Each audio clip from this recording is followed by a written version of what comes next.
All right. Welcome to another episode of Let There Be Talk. Today is Monday, September 25th. And thanks for joining the show today. I'm freshly back from, where am I freshly back? From Utah, BOXCAR Comedy. And I will tell you this right now. I had a fantastic weekend. What a club. What a great audience and amazing owners. It just doesn't get any better than what was happening this weekend out there in Springville, Utah. So thank you for new fans and old fans, and thank you to BOXCAR Comedy. All the staff was fantastic. The room was great. And at the end of this episode, I'm tagging on a little bonus love that you can catch on the audio version of the podcast. If you're watching the video, it won't be on there, but catch the audio version and you can dig into that. Okay, before we go any further, I want to salute, the new Patreoners and old Patreoners that have come back. First of all, my good friends Hero Jr., the band Hero Jr. are back out touring. And we'll have them on the show here soon. And they're on the Patreon again. Great guys. Known them for years. Been big Del Razor fans. And Joey and I dig their music. Joey Diaz. We rocked to it on an episode of The Church of What's Happening. That's how I found out about them. So Hero Jr. is out touring around, grinding it in a van, doing it old school, playing live rock and roll. So check them out on the Insta. Let's see who else joined. Stephen Wright. That'd be funny if it was the famous comedian. Yeah, I want to join your Patreon. Stephen Wright, who was, by the way, that comedian was one of my favorites early on. I'll never forget seeing Stephen Wright on Johnny Carson. Just unreal. The first time he was on there, just blowing people's fucking minds. Still out there. He's got a fantastic book that came out this year. Go dig into that. But that's not the Stephen Wright I'm talking about. I'm talking about a Patreoner, Stephen Wright. Thank you for joining. Christopher Dion. Thank you. Well, kinging it on the Instagram. He is the Patreon. He is the Patreoner of the month, Christopher Dion or Diani. I fuck people's names up. Join the Patreon so I can fuck your name up. It's that easy. Forget about those. What are those things called? Those cameos. Fuck that. Join my Patreon and let me fuck up your name. Anyway, someone's talking in the goddamn background. I got to close this goddamn door. No, Gertie. Gertie's outside, chilling. All right. Oh, yeah. Oh, I see. It's somebody walking by. Anyway, welcome to the show. Lots to talk about today. The first thing on the charts today, on the schedule here, is Bob Dylan played Farm Aid over the weekend. Surprise set with some of the Heartbreakers. Steve Ferrone, Ben Mont, Mike Campbell. They got up there and they did 3 songs. Positively 4th Street. What else did they do? Maggie's Farm. And then they did my favorite of all time, Ballad of a Thin Man, which if you have not seen that version from the Scorsese, however the fuck people want to say it, which, by the way, he's got a new film coming out with Leonardo. And I hear Leonardo, this is funny. How could you be better than anything Leonardo DiCaprio has done? But now they're saying this could be his all-time greatest performance. I'm like, the guy absolutely destroys it in anything. What's Eating Gilbert Grape? What about fucking Titanic? Kid was great in that. He was like a kid. He was killing it in that. But of course, Once Upon a Time in Hollywood, just destroying that. That other one, Catch Me If You Can. Fantastic. Everything this guy does is fucking great. Anyway, so Dylan comes out, starts rocking, surprise guest, blowing people's minds, because what he did was he strapped on the guitar for the first time in 100 million years. That means so much to see Dylan play guitar. You know, it's like back in the day, he would whip out a guitar. He played guitar acoustic, you know, and then he goes electric. The whole world fucking changes. He plays guitar forever. And then one day, in the Dylan fashion, where he doesn't say shit ever, he just starts playing like Fender Rhodes, like electric piano, and never plays guitar again. He's got like Charlie Sexton. He's got all the great guitar players. It's not about that. It's just, you know, he's over on the keyboards. It's just not as cool as seeing Dylan up there just strumming. And he even busted loose this crazy Dylan-esque lead at the end of Ballad of a Thin Man. He's 82. He looks amazing. He's dressed like a fucking, just a rock and roll soldier. He's like semi-cowboy Nashville, just cool as shit. And it's like really loose and dirty, but the way you kind of want to see Dylan, it's like, wow, there he is with the guitar. He's playing a telly. And it was just, what a surprise, man. And he sounded great. He was singing, you walking around. Burn, probably the only argument we've ever had in our life was he hates Dylan. So funny. We're just, I don't know, like 4 or 5 months ago, we were on a plane or somewhere. I was like, Dylan, it's just, he's like, oh, fucking hate Dylan. Name one good song. I get it, man. You know, when you're young, you're not into Dylan. And then I think either you figure Dylan out or you don't. That's just most people's lives in the music world. Either they hate Dylan or they love him. I love Dylan. I love all the different eras of Dylan. I'm obsessed with his incredible plethora of lyrics and songwriting.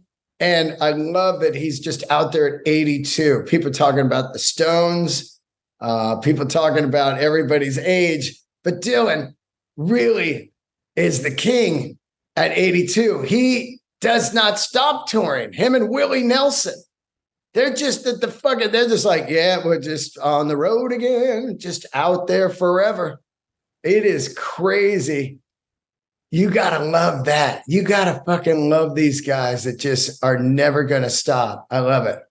Anyway, I was thinking last night, I was talking to somebody at the Comedy Store, which I was there last night. The store is open on Sundays again. And it's just great.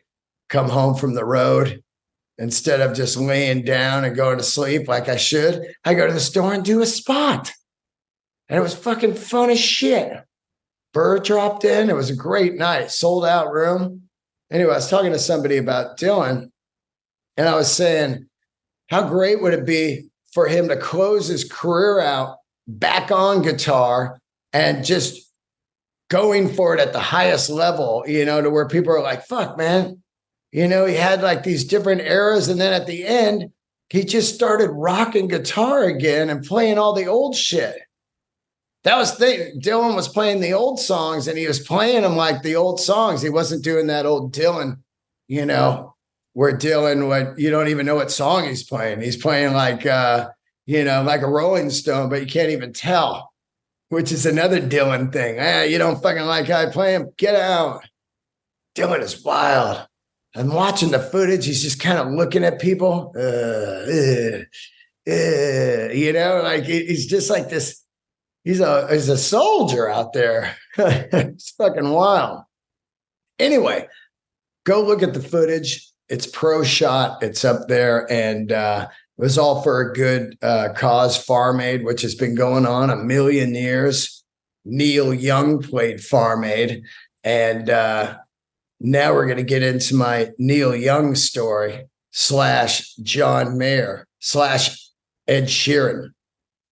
So if you listen to the show, you know for months I've been ready for this Neil Young playing the Roxy, playing with the original guys that he played there with, back in 50 years ago to the day, the anniversary.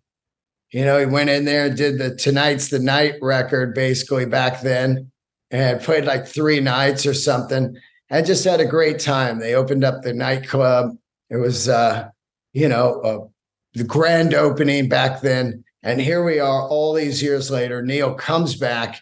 He's still alive. The club is still open and he shows up to play. Now, nobody knows what he was going to do. I figured he would play some stuff from Tonight's the Night, but I had no idea that he was going to drop the entire Tonight's the Night record in sequence, then kind of pop off for about 90 seconds, come back out and do Everybody Knows This Is Nowhere in sequence.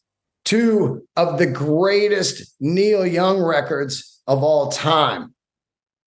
It was absolutely, look, I got goosebumps right now. I've been thinking about this show for 5 fucking days since it happened. Whatever, 4 days. It was on Wednesday or something. It has been beyond mind-boggling to me how insane that was. And it made me think about how great it was that, look, the ticket was $1,000. It was a lot of money for me. It's a lot of money for 90% of you out there. But I was like, you know what? I don't smoke cigarettes. I don't drink booze. I rarely go to concerts these days. So why not put all of my 1 year of concert ticket money into one ticket and call it a day? And it was beyond worth it. To be 5 feet away from somebody so legendary and so inspiring. And also, I'm going to get into this also with the John Mayer show that I saw that was $536. These were both benefits. Okay. John Mayer's was for military, I believe PTSD for soldiers. And of course, Neil's was for his incredible bridge school that he's been doing charity work for, I don't know, maybe 30 years, something like that. So they're both for great causes. But the thing I was thinking about it was it almost seemed like the way that I want to see concerts for now on, if an act offered like a high dollar small show ticket, because what was going on was, especially at the John Mayer show, was there was no talkers. So if the ticket's a crazy high price and really hard to get in, the super fans get them and they go in, and you don't get that kind of random fan, because Ticketmaster, as much as people say, fucking Ticketmaster, they do all this and shit, they do release these kind of $20, $50 tickets or 4 tickets for 100 packs. They do that all the time when the shows are huge and they need to fill them up. And then you get these scraggler part-timers in there that are just talking. And I witnessed it a lot at the Dead & Co. and the GA.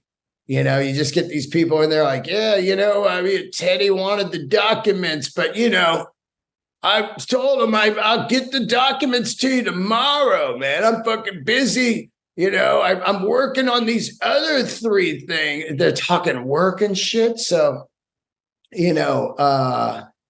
it's fucking insane.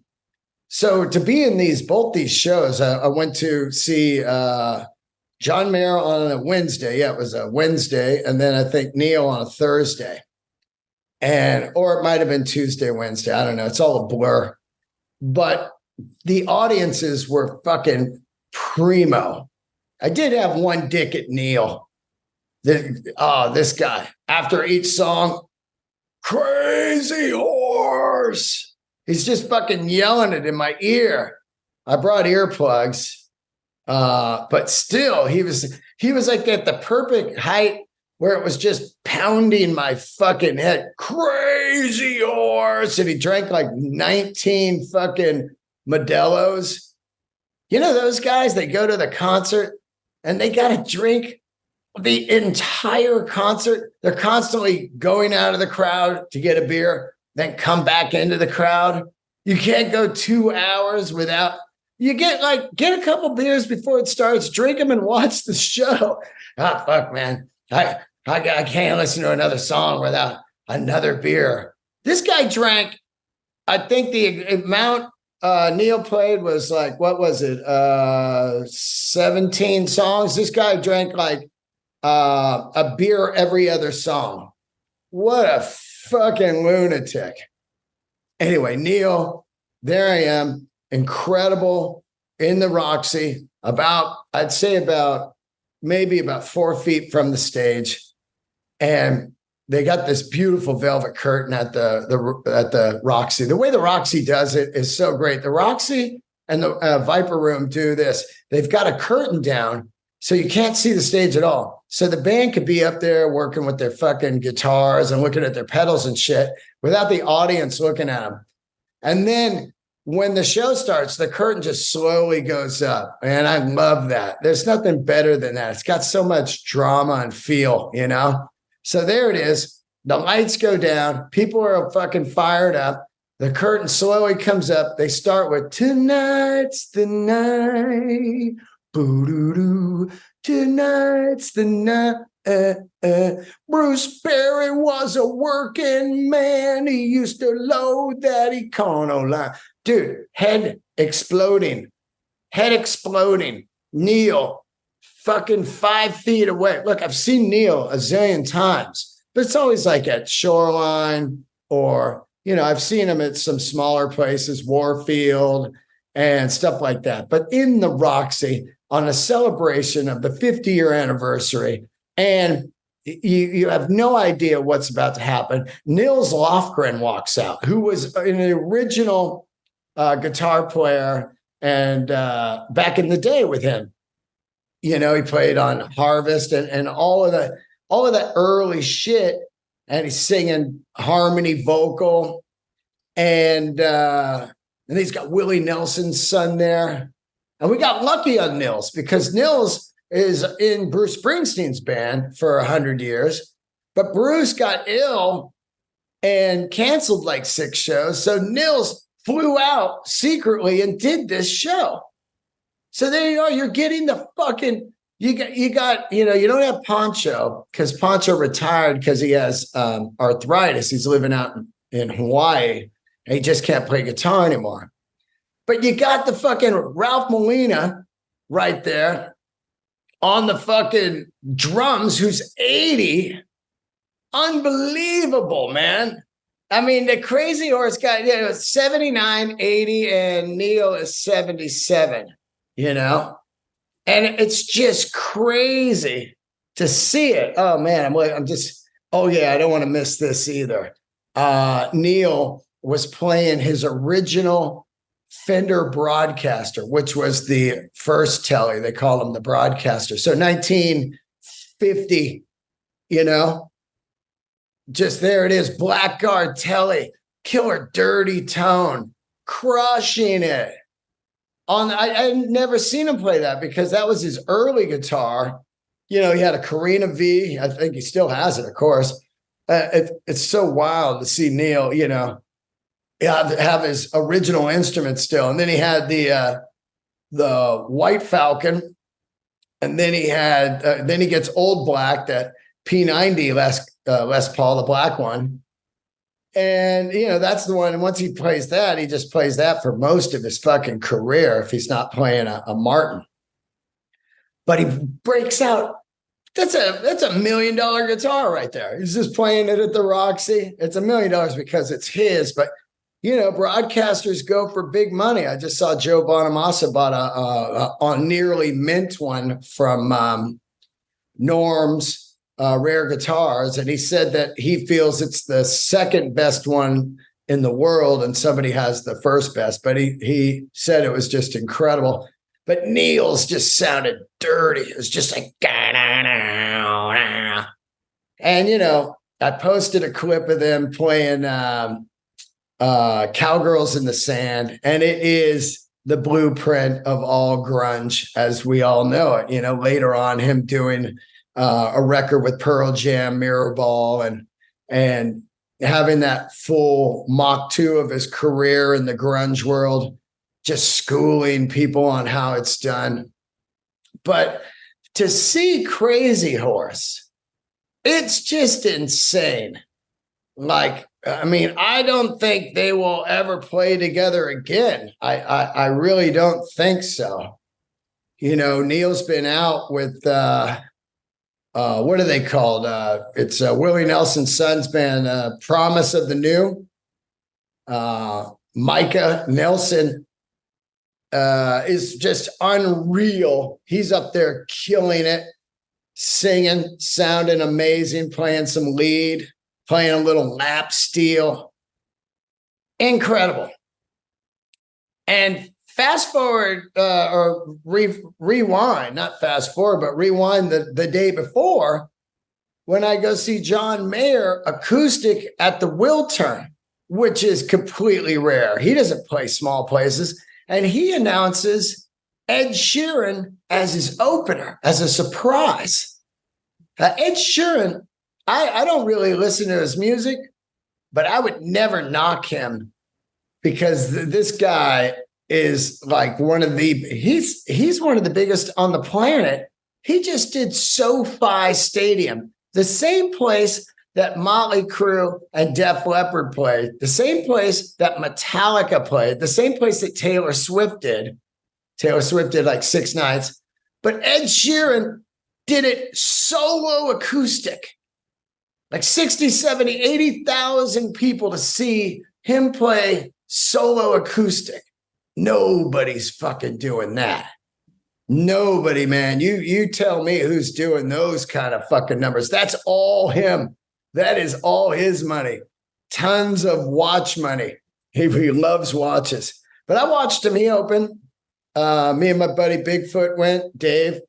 I call him Bigfoot. He's fucking the biggest dude ever. He's so fucking tall that it's almost a bummer for me to talk to him because it's just, you know, the fucking neck up the whole time. You know, I had neck surgery. And if I'm not, I'm just staring at his belly button. You know, that's how fucking tall this guy is. He's the tallest dude I know. And, you know, he's talking about 2 feet above me. Maybe, yeah, about 2 feet above me. And it's just going over my head. I already can't hear. So to talk to this guy is just a fucking bummer. And I love him.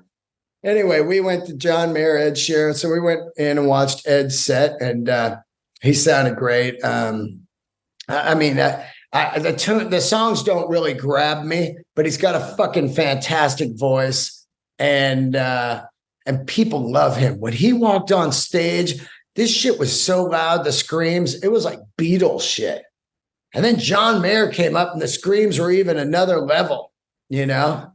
And it was a great night. John Mayer just killing. And there it is. I'm looking at it and I'm thinking about Neil Young the next night. And I'm thinking, this is all geared around acoustic music, which I fucking love. But it's geared around Dylan. It's geared around Neil Young. And these guys really obviously studied these masters, you know, Dylan and Neil Young and Crosby, Stills, Nash and Young and all that early acoustic folk music and shit. And they've just taken it to a full nother level and made people my age and younger, anyone from like 20 to 60, loving acoustic music, which is fucking great. John Mayer killed. Guy killed. He played like 3 or 4 of my favorite songs. 3 off Born and Raised. A couple off the new record that I really love. And, you know, he rocked it. He absolutely rocked it. There he was, solo acoustic. And then the weekend, I didn't see this. I was in Utah, but then he played at the Eric Clapton Crossroads and played 3-piece with the blues band, Pino, up there on the bass. So a lot of great fucking music in LA in the last week. Holy shit. LA sucks, man. fuck that place, you fucking libertards and your kick-ass concerts and good food and killer weather. Fuck you. Anyway, great week of fucking music. And I will never forget that Neil Young show. It was probably the best $1,000 I've spent in a long time, man. And I will never forget it. And it just really makes me dive into Neil and just fucking, it's just incredible how many great songs that guy wrote from Crosby, Stills and Nash, Buffalo Springfield, solo with the Crazy Horse, everything he's ever done, man. There's so much good music there out of one fucking man. It's crazy. Anyway, thank you, Neil Young. Oh, and by the way, as I was leaving, there's a new mural. If you're in Los Angeles or visiting, you must see this mural that they painted on the side of the Roxy. And whoever did it really fucking kicked ass, because I remember the Hollywood Improv decided at one point they were going to paint murals of all the comedians on their walls. And they hired some dude that usually paints whales and dolphins. They hired him to fucking do the murals, and they were god awful. They were the all-time worst. It was so bad that you would be standing in the parking lot at the Hollywood Improv and you'd look up and go, well, who is that? And somebody would go, I think that's Carlin, or is it Billy Gibbons from ZZ Top? I'm not really sure. I mean, you could not fucking tell who these people were, and they paid big money. And this guy painted these for months, and they were just awful. I mean, and what really made me, I forgot all about it because they painted over it in the last couple of years, thank God. It was just so atrocious. But what made me think about how awful it was how fucking good this mural is on the side of the Roxy. They painted pretty much, let me look through my photos of all the people that were on it. It was all the people that had played it over the years and had become famous. And it was beautiful. I mean, it was stunning how good whoever did it. I'd love to know who did it. I wouldn't mind having them on the Grail, actually. I'll find out who did it. So if you look at it, the top left corner, you got Motley Crue. And then you've got, these are all the people that played it. You got Zappa. Oh, and then they got a couple. This is cool because Lou's such a big Laker fan. They got Magic Johnson and Kareem painted on there. Then you got The Clash, who played there, a fucking iconic concert. Then you go down, you see Springsteen, Stevie Wonder, Guns N' Roses. Then you see the Ramones, U2. I mean, they're so fucking good. They're like these killer caricatures. Then they got Nirvana, but in the middle of Nirvana, they got Dave Grohl, and to the right of Dave Grohl is Foo Fighters. So you got both. You got Limp Bizkit, Jay-Z. You have Chili Peppers. You have Guar. You have Cheech and Chong. Oh, my God. Pee Wee Herman, Ozzy. I saw Ozzy in there. Motorhead. You have the Rocky Horror Picture Show, Pryor. Oh, Pryor. I didn't even see Pryor when I was there. It's so fucking cool. Tom Petty, Fleetwood Mac, Neil Young, of course. Neil looking cool with the broadcaster and the shades. That's the look right there. The Doors, unbelievable. Commodores, Dolly Parton. Who else we got here? It's just endless. Anyway, if you're in LA, spin down there and take a fucking look at that, man. It is so cool looking. And hats off Lou Reed. I just saw Lou Reed as I was putting it down. So a lot of fucking cool fucking painting murals there. It's so great. And I did eat before the Neil Young show. If you listen to the Grail, I had Josiah on the chef that owns Charcoal on Sunset, and I did eat there, and it was a goddamn 10. The steak was phenomenal. If you haven't heard that episode, go listen to The Grail. Also, The Grail this week is Kai Arons, an amazing artist and friend of mine. So check out The Grail. The Grail is alive and kicking now. All right, big talk. Big talk yesterday was Usher is going to play the Super Bowl, and that is a head scratcher for me. Usher is, of course, Usher great, but he's not really. He did the Super Bowl before with some other people, but it's not really, still to this day. And I'm not one of those guys. I can't believe they don't have fucking rock and roll. But this time, I feel like they really dropped the ball on it. Usher is fine, but he's not Super Bowl level, playing. I really don't know. I thought for sure this year truly would be AC/DC, being the 50-year anniversary of AC/DC. They're playing a gig at Power Trip. I thought for sure this would be one of the marquee dates they can do if they're only going to do 5-6 dates next year, or if they're going to do 10. Super Bowl would be one of the greatest, platforms to show off one of the greatest bands of all time.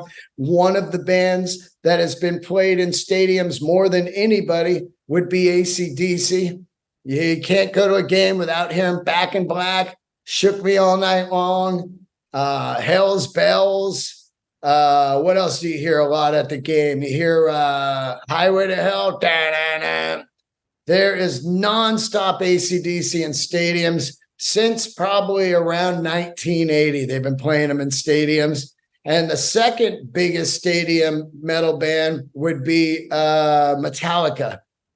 How these two acts are not doing the Super Bowl, and I've talked about it every year when they announce the Super Bowl. I did hear years ago that you had to pay to play the Super Bowl now. Now, I don't know if that's still going on, but about 10 years ago, the Super Bowl was like, wait a minute, we're the biggest platform ever. Let's make people pay, and then we'll get a cut of their sales for the next 3 months, because it's going to really skyrocket them back up in the iTunes and the CDs and the vinyl sales and all that. And they started putting the word out there, like, who wants to pay to play on the Super Bowl? And then people are like, nah, And so I don't know if that is still in effect or not, but how you don't have Metallica or AC/DC, maybe the bands don't want to do it.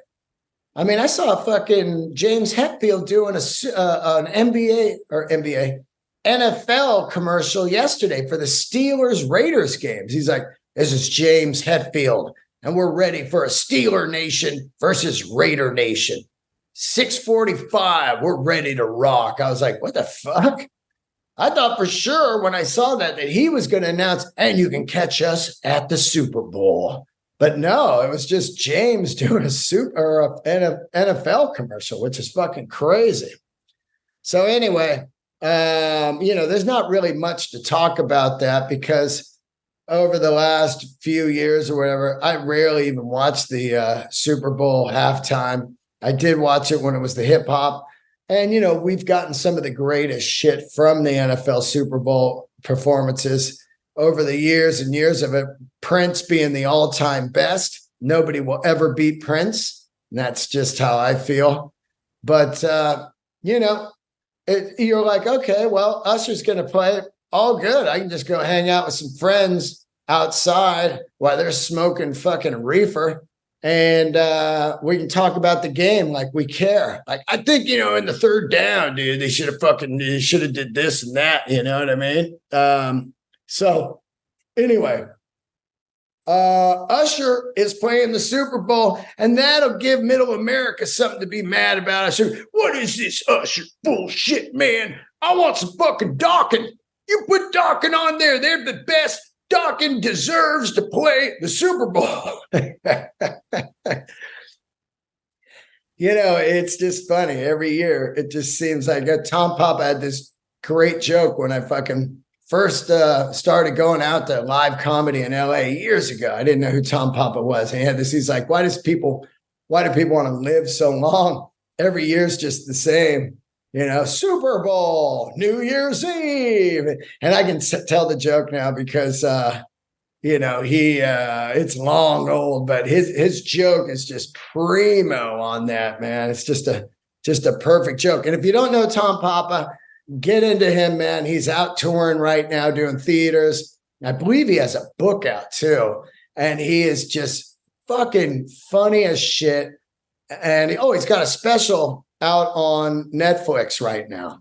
So Tom Papa, good friend of mine, a store staple, opened for Jerry Seinfeld for years. And man, get into some Tom Papa. I like to shout out dudes that a lot of people might not know, or maybe you do. If you're a true comedy freak, you do know Tom Papa. He's a legend. He's been around. I think he's probably been doing comedy for 35 years or something. And he's got a podcast too, something where he fucking makes bread, the evil bread, which I don't eat. He loves that bread. Tom Papa. A lot of times people confuse me for Tom Papa. Yeah, we both bald with glasses in our late 50s. He might be older. I'm not sure. Anyway, Tom Papa, I love you, buddy. So, Usher playing the Super Bowl, man. I can't believe it. I really can't, I'm a huge music head, and I can't even really remember. Let me look at Usher's tunes real quick, because I can't really remember Usher's music. Because I remember him being big in the early 2000s, right? Here we go, Usher. Let me fire it up. So Usher, looks like he's got a new single out right now. So he's been around for a fucking long time. And of course, I think the big album, let's see, when was the big album? Let's see. Some of these streaming platforms, like I use Amazon. I stopped using iTunes because it's just too fucking antique, Amazon killing it with the HD streaming. 94, his first record out. How fucking long has Usher been around? 94, then 97, next record, 99, the next one, and then 2001, 2004, 2008, 2010, 2012. The guy has been around a million fucking years, but I'm just trying to figure out what his big song was, or, what ranks him for full Super Bowl halftime. It's pretty interesting.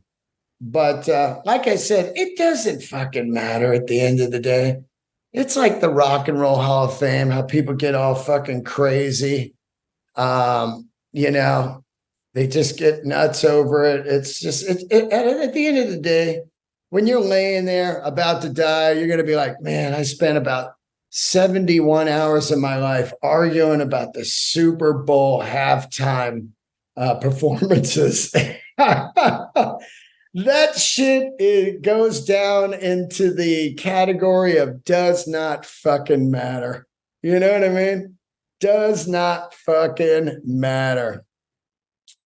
You know what I read on Friday? This was crazy. And I really can't even fucking believe this, which, by the way, it looks like the fucking strike is over today.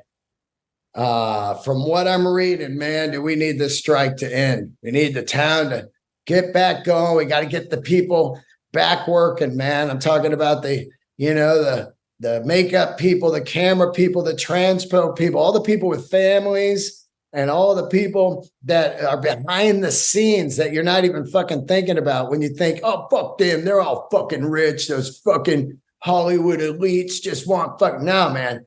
I'm talking about the people that make that goddamn shit happen.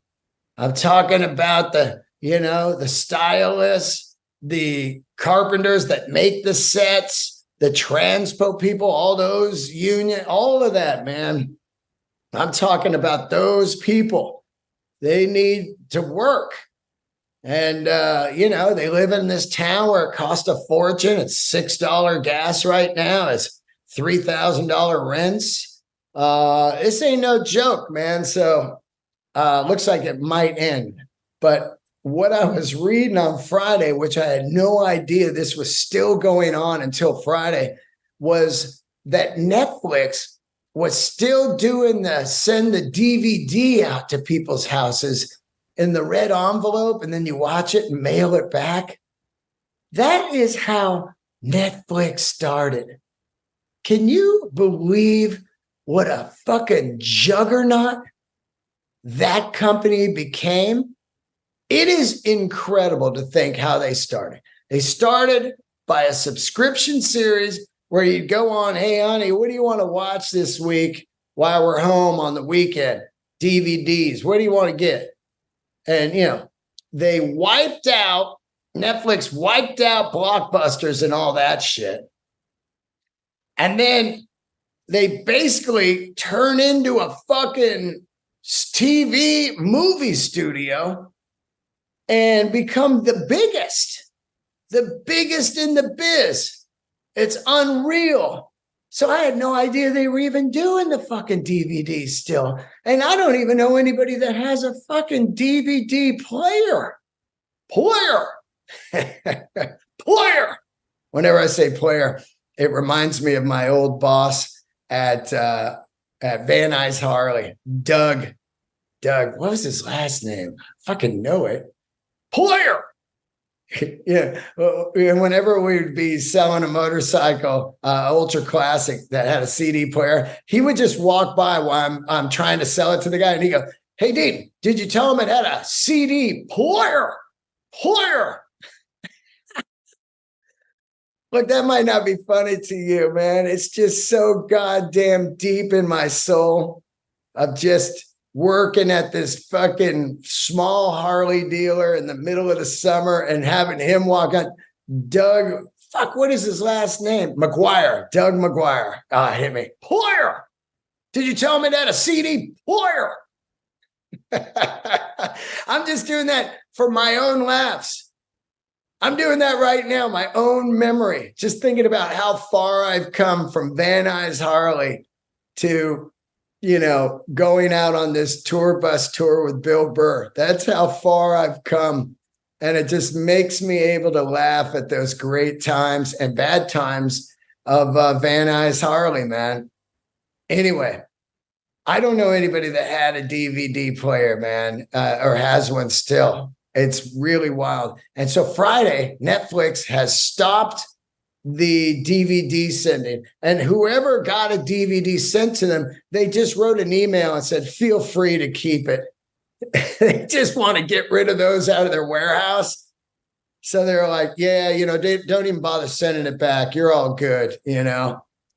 What the fucking 2023 people were still getting DVDs sent to them from Netflix. That is a fucking mind blower.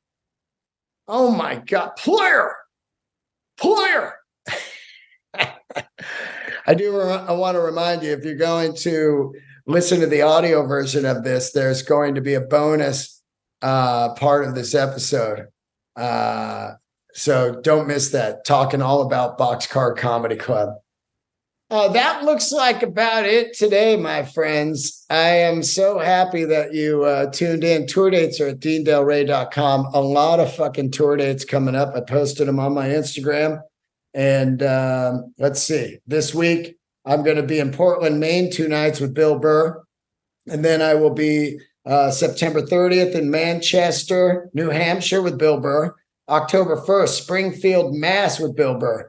Then October 20th and 21st, I'm headlining at the Great Funny Pages, a new comedy club in Colorado Springs. I cannot wait for that. November 7th, Norfolk, Virginia. November 8th, Atlanta, Georgia. November 9th, Hollywood, Florida. November 10th, let me say this real slow, Madison Square Garden.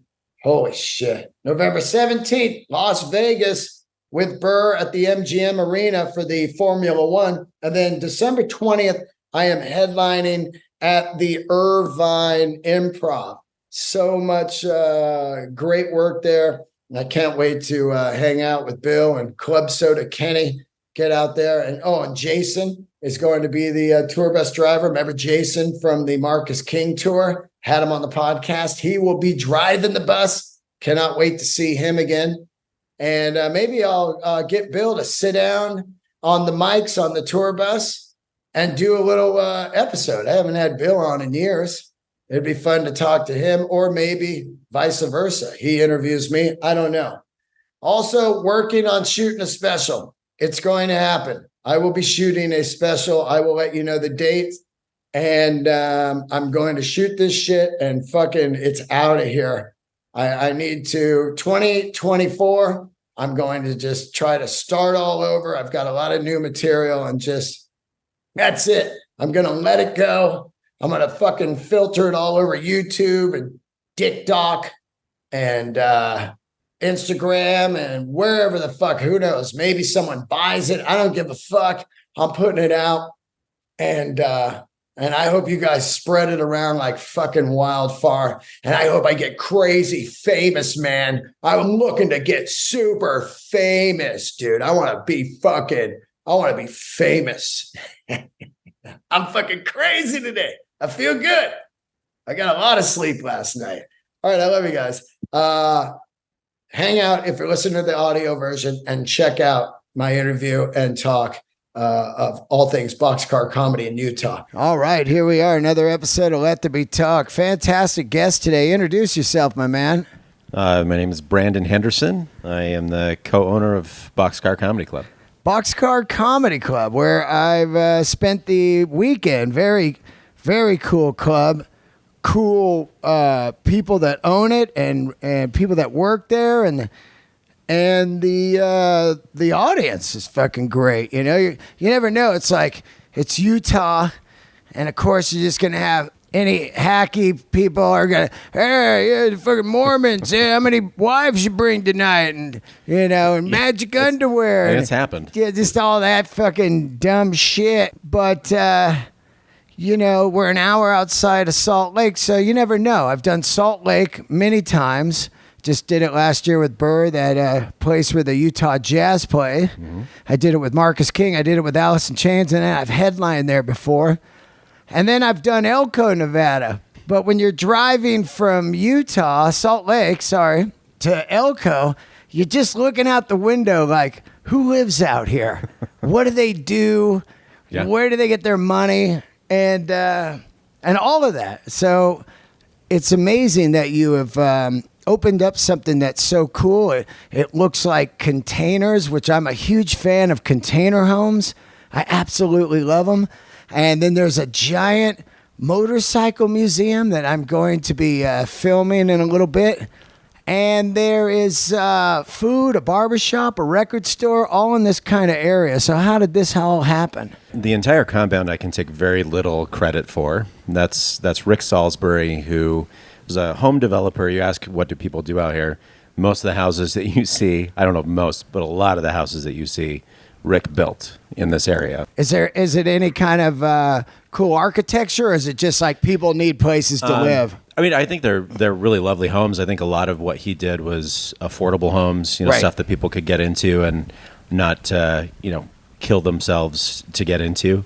And so he did that, and then he's always just been super passionate about bikes, and he's a collector, and he loves vintage stuff.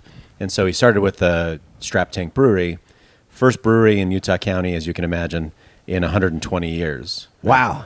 Why is that? Because of the booze laws? Like booze laws, yeah. Which heavy church hand out here. Heavy church. Brigham Young University is in the county here. A lot of the alcohol laws are just, even to this day, are super silly. It's interesting the handle that a church could have on an entire state. That is wild to me. Dean, yeah, they're not involved. They're not doing anything explicitly. That's just influence on the culture. They're not doing anything behind closed doors. That would be absurd. Some guy told me, he's like, I'm watching out for the Mormon Mafia. Yeah. He was like all serious. Like, I ain't saying shit. I was like, Mormon Mafia? What the fuck? That sounds like some flat earth shit. Yeah. Mafia with a smile. You know what I told the guy? I go, you can move. Yeah, that's There's right. other states that don't have a There are different places to be. Oh, 100%. No, I mean, so a lot of that definitely prohibited for a long time. And, still it's, there's a lot of Olive Gardens in Utah County. So Utah County is just south of Salt Lake County and Salt Lake City. Utah County is like 700,000 people. It's a great place. There's huge tech companies, right? There's like Adobe and these multi-billion-dollar companies. And then there's also like a lot of manufacturing. There's 2 huge universities, Brigham Young University, but then Utah Valley University. And There's Jeff Decker out here. Jeff Decker, the amazing Jeff Absolute Decker. legend. Absolute legend right here. Can't believe he's not here. Fuck you, Jeff. Yes, yeah. When am I going to be out in your goddamn neighborhood? He planned his vacation because you were coming. He's like, you know what? I saw him open for Burr. I don't want to have to lie to him again and say he was funny. Let's just take a trip to Brazil, honey. Yeah. Well, Jeff is the sweetest dude in the world. Love that guy. But yeah, I mean, it's a cool place to be. I think there's cool people here. So to kind of get to your question, I think originally of like, how did we do this thing? I think that people are dying for something to do, that's not a movie theater or a Chili's or whatever. They would like a little bit of grown-up entertainment, and it's just not been provided up to this point. And so the fact that we're doing it, I think people are super stoked. The fact that Rick did it first with the brewery and then the motorcycle museum. I mean, 200 plus motorcycles. The oldest known Harley in the world is there. It's an unbelievable space. You know what year that bike is? I think it's it's an 1905. So, and Harley's been trying to buy it from him? It's possible. I can neither confirm nor deny. Well, I know Harley. I went to their museum, and their fucking collection is insane. Yeah. And I know that they didn't keep shit over the years, so then they were like, well, fuck, we need to get some of our history back. And so they reach out and they buy stuff. It is wild. So is it one of those ones with just the pedals and like one single piston thing? Yeah, there's some of those. And full disclosure, I am no expert on these. Right. But yeah, like original Indians, right? With the like camel tanks on the back. Original Hendersons, of course the Harleys, the strap tanks, which the brewery's of course named after. It's an unbelievable collection. Every time I walk through it, I'm like, oh yeah, holy shit, this is here. I can't believe that this is here. And people come from all over the world to check it out. People come and try to buy a bunch of those bikes off of Rick, and sometimes he'll relent, and often he will not.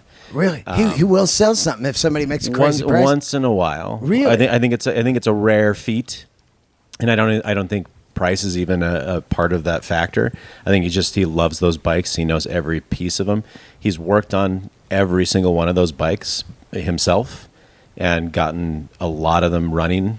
The majority of those bikes, I think, run in that museum, and so it's just it's a really special place. And then to be able to put the club right next door in this shipping container Frankenstein compound is just pretty sweet. There's nothing like it, really. So how do you come into it? You were doing comedy or something before and hooked up with him, and also, how do you start the idea of the aesthetics and everything of the whole compound?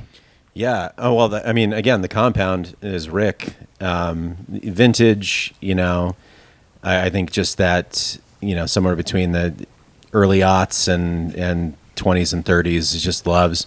But as far as me, like, I did some stand-up years ago. I've been in recovery until last night, and I made the terrible decision, as you know, to get on stage for 5 minutes. Did you have fun? I had tons of fun. Yeah. It was mostly fun just to sweat my wife. She was very uncomfortable. She did not know I was going to do it again tonight. Yeah, we'll see. Maybe not. But where were you doing comedy before? Mostly in Utah. Yeah, Salt Lake or Salt Lake. Yeah, hitting Wise Guys, and I played some other places. I played the Store and a couple spots, but nothing of any effect at all. And started to produce shows because Utah is a hard game. It's hard to build an act in some of these Outer Banks states that don't have a ton of clubs or a ton of stage time. And so I just started to produce bar shows and started to produce small tours and did some, shows in LA and did some shows in New York, and I got to where I think I'm a lot better at producing and enjoy that more than being on stage. And then got to where some of those shows got a little bit bigger. Someone was insane enough to give me some money, and I could do some more things. Did some projects with some bigger names, and got into some production, some filming, some stuff, and then just always wanted to try my hand at a club, and decided just to pitch it to Rick. I just basically just approached him and said, "Hey, I love this place. Never met him before, but been to his space a bunch," and just said, "Hey, this is my idea. Here's a deck." I wrote up a bunch of ideas and what I thought we could do, and talked to a bunch of comics. Actually, the design for the room came from talking to a bunch of comics. A lot of it, I have to give credit to Pete Holmes for. Because I just sort of was like, "Hey, man, what's your favorite room or favorite rooms?" And he kind of gave me some suggestions. And what did he say? Did he say like Largo, or did he say what's the one there in Los Feliz, the Beechwood there? What is it? I'm drawing a blank on it. UCB. Oh, you know, because it has kind of a black box meets a mini kind of Largo type of throw with the seats and everything. Yeah. And we certainly didn't hit at anything exactly. So it's kind of a little bit of a few things. The stage looks cool, man. Original, no fucking bricks. It's got it looks like you're inside a train car. Yeah. We've got a kind of a faux boxcar behind you, and but what clubs did he mention? So he mentioned a bunch, most of which I can't honestly remember at this point, but the one that really stuck out, and I know he mentioned several that he really loved, but the one that stuck out the most, I think, was the Den in Chicago, right? Which is a theater, right? It's kind of this different vibe, more of a bowl than we've got, or more tiered seats and all that stuff. But that was a lot of what we sort of took ideas from was the Den. And was the room just empty, not being used for anything, or was it built? It was built, but it was being used for like a flea market. Oh wow! So the bathrooms were in a different position, like an indoor flea market. Wow. Yeah, they were using like boxcar doors to divide like spaces for tables, type of a thing, and but it was mostly just empty. So it just sort of came in and was like, how would we do this? Blank canvas. And Rick's such a great designer and builder that, I'd be like, it'd be cool. It'd be cool if there was a boxcar was like the backdrop. That would be pretty sweet. And then I'd like come back a week later and it'd be like built. I'd be like, oh, well, there it is. Wow. So he's a go-getter. How long did it take to build? Well, we started a conversation. I mean, honestly, it all happened so fast. We started talking in December. That was the original conversation. That's how soon this was. Wow. Because it's September, right? And so by the time we really sincerely started on this thing, it really was just this summer, I think, when it was actually built. It was probably built over the course of 2 months, maybe. Just happened quick. Then we were done, and we were like, well, we're not ready to open yet. So we have to, make sure that we're booked and have staff and all that stuff, as always happens with the club. At what point do you start to book the room and then reach out to Tom Segura? And who were you reaching out? Were you reaching out to a lot of guys? Did you know Tom personally, or how did you get him? Because he had just come off a giant brand new special on Netflix, and he does, theaters and arenas. So were you an old friend of his? So it was like several factors, and timing just was on our side, I think. So I'd done a project with Tom a couple of years ago with like Your Mom's House with the podcast. And so knew Tom a little bit, but honestly knew, the president of YMH and his agent better than I knew Tom. But we did this project. It was really successful. Who is his agent? Andrew Russell. Got you. Yeah, at WME. And so decided to reach out, and I've been hitting up Andrew for months. I was like, Tom. And I knew he was on this huge tour, but I also knew he was finishing. And the only way I'm getting somebody like Tom to come through is at that beautiful vortex between just finishing a huge tour, a special coming out, and him trying to work new material. Right. And wanting a small room to try out new stuff. And so it was a lot of, Andrew being like, I'm working on it. And it was literally a week and a half or 2 weeks, I think, before we were set to open. We'd announced the open. We had we had James Austin Johnson was going to open the club for us from Saturday Night Live. Super crazy funny. We were very excited about him. And I was like, I'm going to try Andrew one more time. Like, I really want to open this with like a huge explosion type of a thing. And I hit him up one more time, and he was like, okay, I think we can do this. And he wrote back and just said, Tom can confirm August 16th, one night.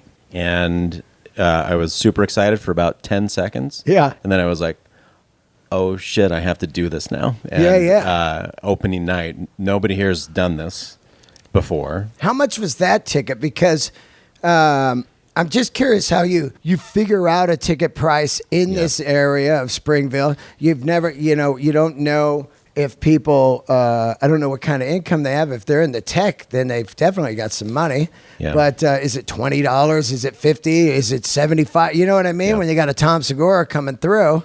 It's tough. Yeah. I mean, there's a certain level of guesswork. I mean, you can get all the comps you want and be like, well, what are they charging in Kansas? What's my comp in Utah, in rural-ish Utah, or on the edge of civilization Utah? So it's tough. So there is a certain level of guessing. There's a bit of like, okay, this is what I would hope I could do. This is my offer. I need to cover my ass, and sort of combine those two. But, Tom, I think we did 65 for GA and 80 for VIP seats. Wow. And with no social media, obviously built at all. I think we had like 100 followers. We sold out in 8 hours, 2 shows. I mean, I'm almost his level, and you only got me at 20. I mean, what the fuck? I'm losing so much money. Yeah. That's fucking hilarious. But sold out in 8 hours. That's fucking great. It was crazy. And what a great way to start it, because I was telling you last night, we don't even know if you have the actual comedy people in there yet, the fans of comedy. Right now, you may just have Springville people that are like, well, I'm tired of going to the movies. We saw Barbie. Yeah. And let's go try this comedy thing. Yeah. So it is an interesting animal to see what it becomes, because once the word of mouth happens and you start getting different types of crowds, like Tom has a specific crowd. Yes. Then you get a Mary Lynn Rice Cub. She's got kind of a specific crowd. A Kurt Fox and Ian Edwards. And once you start tapping into all these different audiences, once you start getting the people from all different angles, then you start finding the true comedy fans that are like, oh, we love going to BOXCAR. We'll just go see anybody. They're like the Comedy Works in Denver. Yeah. A lot of people go because they're a fan of the fucking club and the owner in the room. Yeah. Well, and that's the hope, right? Yeah. I try very hard to book people that I think are funny. My opinion, isn't the end all be all, but I do try very hard to be like, look, whether the whole world knows this person or nobody knows this person, if you come to this show, it's going to be a badass show. And it's like the Rick Rubin of I always say try to be the Rick Rubin of whatever you do, meaning that the people have full trust in what you do. Rick could put out a record. You might not be into the Dixie Chicks, but you're like, wait, Rick's working with the Dixie Chicks. Right, something interesting is going to happen. I'm gonna fucking listen to that. Why is he working with the Dixie Chicks? You know what I mean? Yeah, he's hearing something. Right. And something interesting is going to come out of it. And that's what I'm hoping. I mean, I really do, in a way that, Rick is doing with his motorcycles. He's curating this museum. I'm trying, and it's new, but trying to curate something special at BOXCAR, not just the room itself, but the comics that are there. And in the way that we take care of comics, which we're figuring it out. And thank God to you telling me to get a table in the green room so you have to eat standing up, things like this. Yeah. Like I need to, I want to figure out, and I'm a very, I'm a quick learner, and I have no problem with constructive criticism. I'm not a guy that was like, here it is. It is what it is, and deal with it. We want this to be the best place possible. But like, people are new to the club. I asked people last night how many people were new. It was 90% of the room had never been to the club ever. And they were great. And you absolutely crushed that room. I mean, I told you last night, it was this beautiful balance of a little riotous, but not assholes. Like, nobody was heckling, nobody was being too much of a dick, having a lot of fun. And you rode the wave and knew how to control them and control the rudder and make sure that they stayed on board with you. And it was just I said to you, and I mean this sincerely, I think that was my favorite. That was like peak comedy night for me. Like, it just felt, it's amazing. It just felt like, it had sort of become a bit more fully formed, Now, once you get it going and everything, I don't know what Springville's like for social media, but here's another thing that you got to learn. Everybody's on social media. I get it. But there's levels of addiction like LA and New York where they're just on it all day long.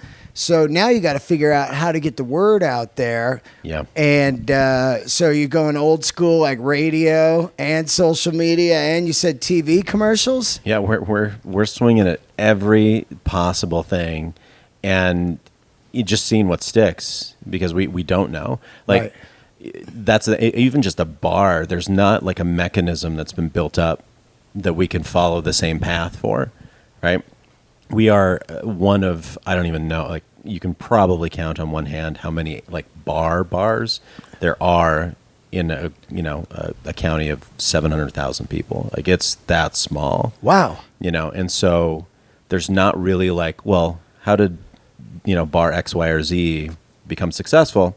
There is none. Right? There's almost none to really base your stuff off of. And there's certainly not a comedy club. Right. There's dry bars in town in Provo, Utah, which is right next door. That's the Jesus specials, right? That's the Jesus specials. Yes. That's the ultra righteous laughter. And everybody assumes that that's all anybody wants here. Right. And that is a big, huge thing for me with BOXCAR is, I've lived in Utah County. I don't live here now. I live in Salt Lake, but I've lived in Utah County. And let me tell you, I've been divorced in Utah County. Single life in Utah County is crazy. It's a wild experience, let me tell you. Yeah, somebody told me something funny, man, last night. They're like, you got a lot of people that have been in the church, then they quit the church, and they immediately start to try to catch up in life. So they become these like party animals, and they're just out every night, like, the freedom. I'm free. And he said it's out of control, actually. You can almost do a documentary on it. Oh, no, we should. I mean, you don't go from not being allowed to drink coffee to being like, I'm going to take a sip of a latte. Mormons can't drink coffee? No, not if you're a righteous Mormon. Whoa, no I coffee. never knew that. Yeah, no coffee, no alcohol, no premarital sex. So you don't go just from like, not having a latte to, let me try a black coffee. You're putting heroin in your eyeball with a meal. Yeah. People go crazy because, you have had these, and I grew up LDS.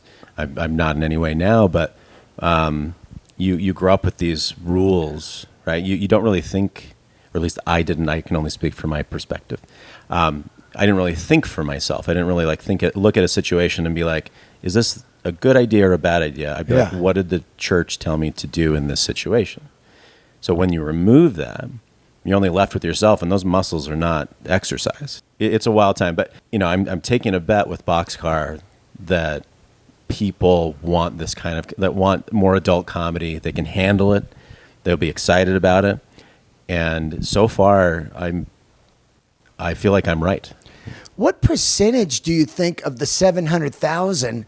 Because we're saying there's a lot of techie people, so people move out here for work, and they're not necessarily Mormons.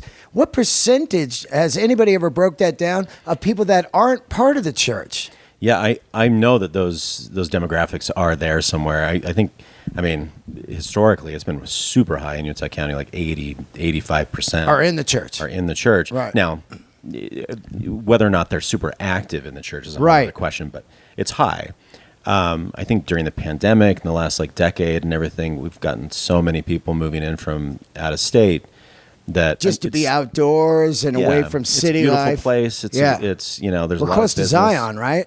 You were a couple hours away from Zion, but like there's 6 or whatever ski hills within an hour. You know, Park City's right here. Yeah, that people have come out in droves, and I think that that's definitely affected the culture. So it's, you know, it's still probably high. It's still probably, I don't know, I'm just guessing 65%. But again, even if you are quote unquote Mormon, I think that it's not quite what it used to mean. Right. You know, you think that people actually before this drove into Salt Lake City to see comedy? Sure. Maybe if it was a big star, right? Like Burr. I mean, we did the Utah Jazz Arena, and he sold it out. Yeah. And I like to definitely specify he sold it out. I think you helped. I didn't do shit. But I was wondering, you know, because if that's the case too, it's just great because is it a market? Is it a market where it's going to be big enough to where you say, well, you play Salt Lake, but you can do us on the way out or way in? Or is it not that? You don't think so? I don't know about personally, that. I do. Yeah. I think it's big enough. Mm-hmm. And if you spend any time in Utah, especially this sort of I-15, you know, eternal suburbia corridor between Salt Lake and Provo, you know that there's kind of an invisible divide between Utah County and Salt Lake County. Right. There's a spot called the Point of the Mountain, which is just sort of this curve in the highway or in the freeway. People don't really go above or below it if you live in it's like me in LA. I don't go past the Staples Center. Right. You know what I mean? Yeah. It's Universal Studios and the Staples Center. I stay in that pocket. You stay in the pocket. I don't even know some of the towns. Somebody goes, well, I live over in Playa. And I was like, where the fuck is that? Yeah. You know, like legitimately been in LA 22 years. You know, I'm over in Arcadia or whatever. You know, I don't know what the fuck that shit is. You know, the only reason I know it now is like I would go to like open houses to see cool mid-centuries, and I'd be like, oh, I've never even fucking been out here. What is this? So there is kind of a divide, but then it gets into clubs if they put in these clauses, you know? Yes. So that gets weird. My fucking idea right when I was there for only about 30 minutes just started hitting me. Eventually what I see is maybe right around this time of the year, because the weather's fantastic, some kind of festival that involves the motorcycle, the record store, the comedy club, outdoor bands and comedy, and a full kind of comedy festival, you know, like a kind of like BOXCAR Comedy Fest, and, you know, bikers and music fans and comedy fans. Because when I got there, there was like a death metal band playing out front. It was hilarious. Yes. It's just like... And I love your bit last night. You can't play death metal in the daylight. You can't. You can't play death metal in the daylight. It's not scary. It's not evil. Like the sun is out. It was beautiful. And they're out there like... Yeah. And I'm like, this kid's 11. Yeah. I mean, they sounded great. They sounded good, but he doesn't have the same effect. For sure, with in the sunlight. But that would be cool, right? Like for sure. That's 100% on the horizon. I think to couple all those things together. You know, we've got the brewery, we've got the motorcycles, we've got the comedy club, we've got a tattoo parlor, we've got all this stuff right there, and it all sort of bleeds together. I felt it immediately. Yeah. It was weird. I was just like, I was just standing there, and I was like, oh, this is just like a festival. We'd be right in here, and it'd be kick ass. Well, and that's been the idea, I think, for a long time, is like we want people to come and stay. Like, come spend the whole weekend there. Rick's toyed with this idea of building like an old school, like Howard Johnson hotel with like a pool, like a motel, like with the pool in the middle. Oh yeah, cool colors, but like not make it disgusting. Keep it super classy. Yeah, like a badass nice mid-century type of motel. Yeah, right there. People come and stay. You can do all the stuff. You don't have to travel at all. And yeah, do these like do a bigger festival, bring people in for sure. So you do, Tom. How does it go? It's sold out, but what were the hiccups of your opening night? Oh man, so crazy. We had people traveling from hours away, right? We had people showing up at like 10 in the morning with lawn chairs. Really? Oh yeah. Yeah, wow. Just being like, I want to be the first one in the room, and completely packed, the courtyard in there with people. How many does it hold? Get up to 250. 250 guys. Yeah. So first night, first show. So we had like tons of security. I was super stressed.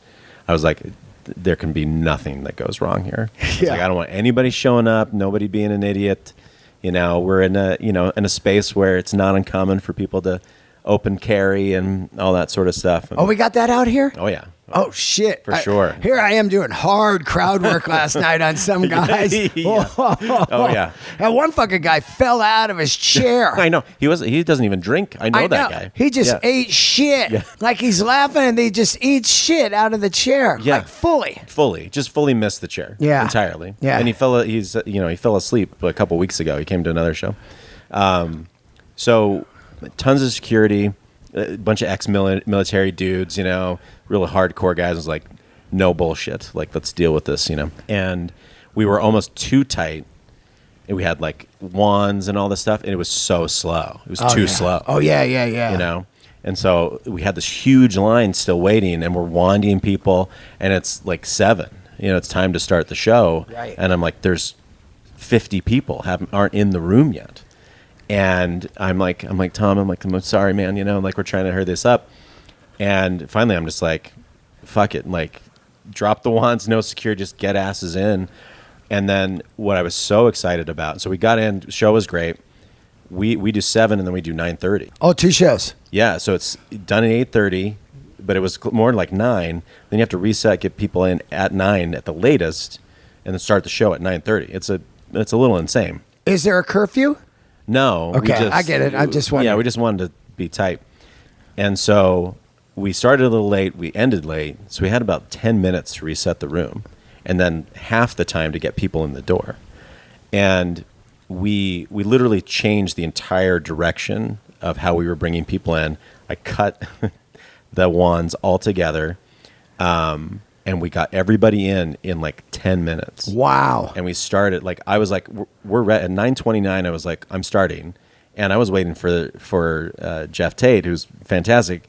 And it was 9:31. I was like, I've been ready for 2 minutes, man. Not to be confused with the Queensryche singer, people. No. He's a comedian that opens for Segura. Yes. And I think his Instagram even says that, not the singer for Queensryche, assholes. Yeah. Different Jeff Tate. Yeah. He should go by Steve Tate. He should. I mean, if there's a guy that's already huge for 30 years, you got to just pick your middle name or something. Yeah, like or Willie Tate. Or put a B in the middle, like Michael B. Jordan. Yeah, exactly. Yeah. Here's some suggestion for you, Jeff. Jeff B. Tate, and then people will know. Jeff used to be Tate. Yeah. So we were right on time. So I was really proud of the staff. We figured stuff out really quickly, and so it was good. But it was nuts.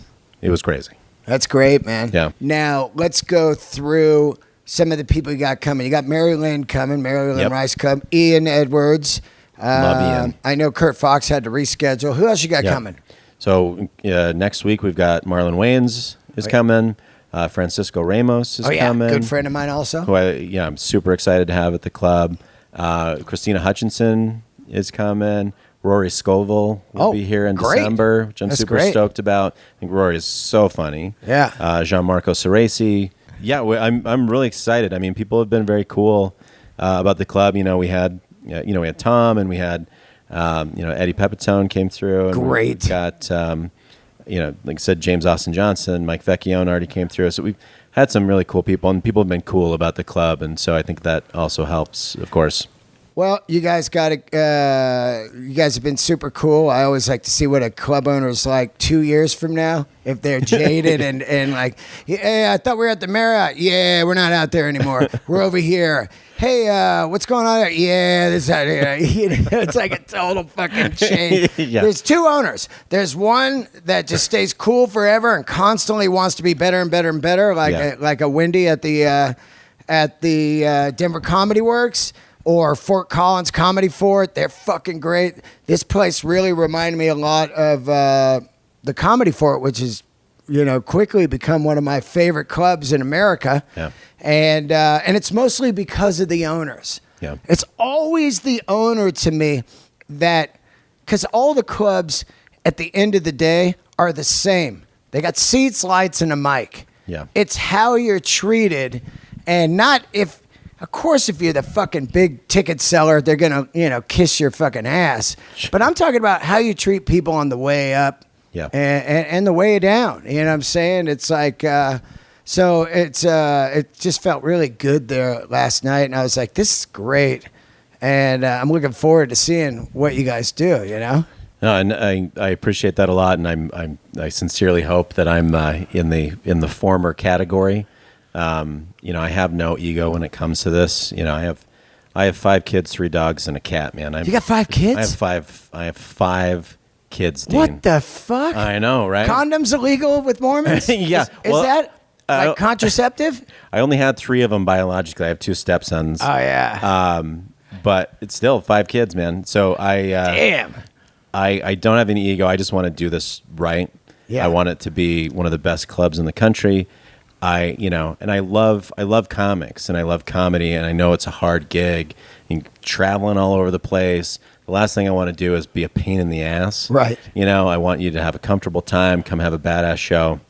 We're figuring our stuff out. We're not going to get it all right every time, but we will figure it out. Like I said, I'm a quick learner, and we just want people to have, from the comic to the audience to staff and everybody that's a part of it, just have the best fucking time. Okay, it's BOXCAR Comedy on Instagram. Check out their website and tell people about it if you are in Utah or on the outskirts or wherever. And support this club. Fantastic. They booked me.